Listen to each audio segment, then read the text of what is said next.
Hey, what's up, everybody? This is Charles Sabansi. I want to welcome you guys to another episode of the Dreamerspro Show, where we cover everything from sports, hot topics, classic debates, entertainment, and we give you guys a fresh perspective on things. And we see them and today we got a pretty interesting show for you guys that we definitely want to get into. But before we get into it, please make sure you like the video and subscribe to the channel. Now, as you know, the Clippers right now are at a crossroads.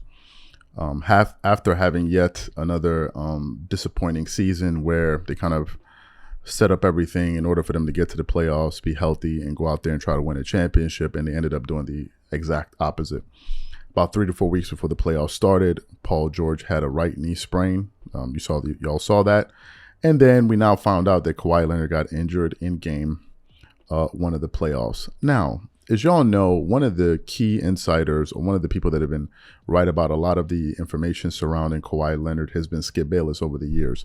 He was the one that first said, after he spoke to his sources, that Kawhi Leonard, in fact, was not going to return to that series back in 2021 when he got injured in Game 4. He said he would need season-ending surgery. Skip Bayless knew that. He predicted that correctly, and it ended up being true. He also said this year, after the injury report came out, he said that Kawhi Leonard is not going to come back, that it's a serious injury and he may need surgery. He said that. Now, as y'all know, Skip Bayless has kind of a love-hate relationship with Kawhi Leonard because Skip Bayless is a Spurs fan, been so for years, at least like for a long time. And if you guys remember, Kawhi Leonard started his NBA career with the San Antonio Spurs, and many of you know how that ended.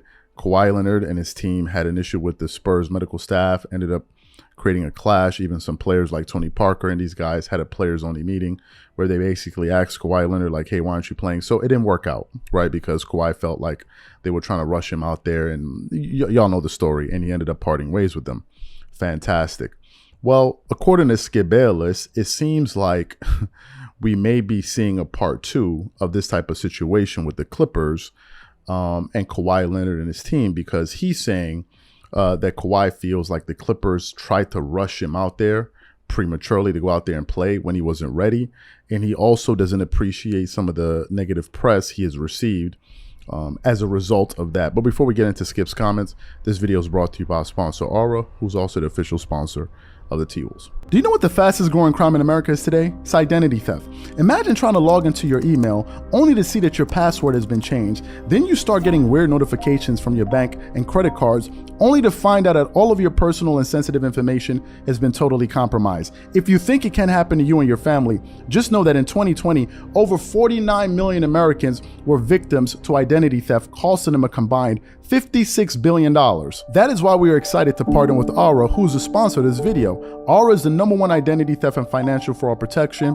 Aura monitors the dark web and alerts you if any of your passwords and accounts have been breached. And funny enough, after using Aura, I discovered some of my credentials were floating around in the dark web, and the app showed me exactly when and where the breach happened. In addition, Aura allows you to set spending alerts, and they'll notify you of any suspicious transactions. Aura is 4 times faster than any of its competitors in alerting you if someone is trying to open a credit card or obtain a loan using your name. And remember this, every 14 seconds, someone becomes a victim of identity fraud.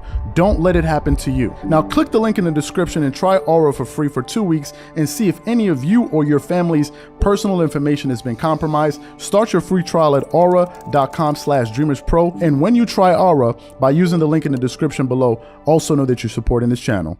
Thank you. So what we want to do is play exactly what Skip Bayless said. We're getting this from his show, The Skip Bayless Show. And then we're going to come back and react to his comments. Take a listen to what Skip Bayless had to say here. But now I'm told Kawhi might be ready to consider moving on to another organization. Next year, he's under contract to the Clippers at age 32 for $46 million. It's pretty great. Next year, though, at age 33, he will have a player option.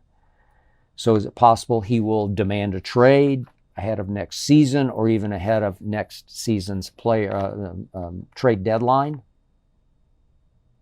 Or might he wait until after next season when he can just flat out hit the open market?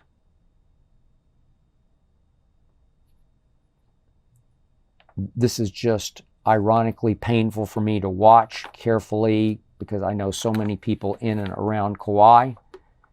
But once an organization has quote unquote done him wrong, He will not get over it. There's no forgive and forget in Kawhi Leonard. I'm trying to at least forgive the fact that he quit on my Spurs, though I can't forget it. But now, Clippers fans might take to calling him number 2 if he exits the Clippers the way I have a sneaking suspicion he just might. In the first 3 games of this first-round series against the Suns, he pushed hard, he played great. He looked like the Kawhi of San Antonio for spurts, fits, flashes. But he did it again. He tore some more cartilage in one of his bad knees, and those knees don't have a lot of cartilage left, and that's the cushion, obviously, between the bones. I am now told by several people out here in Southern California that, similar to what happened to my team in San Antonio, that Kawhi is not happy with the way the Clippers organization handled all this. That they continued to pressure him to play when he just couldn't go. They did not defend him, in Kawhi's view, to the media, and Kawhi felt like he took some very unfair shots from several prominent media members. It was Kawhi's camp who then leaked the story that he did have torn cartilage that's going to require a surgical procedure to clean and fix. So you heard Skip Bayless's report. He said that there may be a real possibility that Kawhi Leonard may demand a trade from the Clippers. Here's what I feel about all this information. If it turns out, in fact, that it's true, it's going to be a terrible PR decision for Kawhi Leonard. Terrible, at least with Clipper fans. And I don't think it's going to work well, with the media. And I'll tell you exactly why. The reason it won't work is because of all of the concessions that the Clippers made in order to acquire Kawhi Leonard. We all know all of the moves that they made in order to get him. He basically demanded that they go out there and get Paul George. They did all of these things, made all of these decisions. And to then later on demand to be traded from that team, it'll be a bad look. And a lot of people in the media, like Stephen A. Smith and others, are going to be some of the people out there saying that, you see, after all of that not being available, blah, blah, blah, blah, blah, and then now you do this. It'll be terrible. Right? It's one thing, in my view, if the Clippers trade Kawhi. That's one thing. It's another thing if he demands to be traded, in my personal view. Number 2, if he ends up demanding a trade from the team, this iteration of the Clippers will go down as one of the biggest what-if stories in NBA history. What if these guys were healthy? What would they have become? If he does that, he will just finally put the nail in the coffin to basically ensure that this will be the narrative about this particular group in perpetuity, right? In perpetuity. So I don't think that will be a good thing. But, and this is one of the reasons why I don't think it's a foregone conclusion, because we really don't know what is happening with this team. We're looking at it from the outside. And, the Clippers like to keep a lot of the information close to the chest. So a lot of us just assume, well, bring him back but we don't really know what's going on.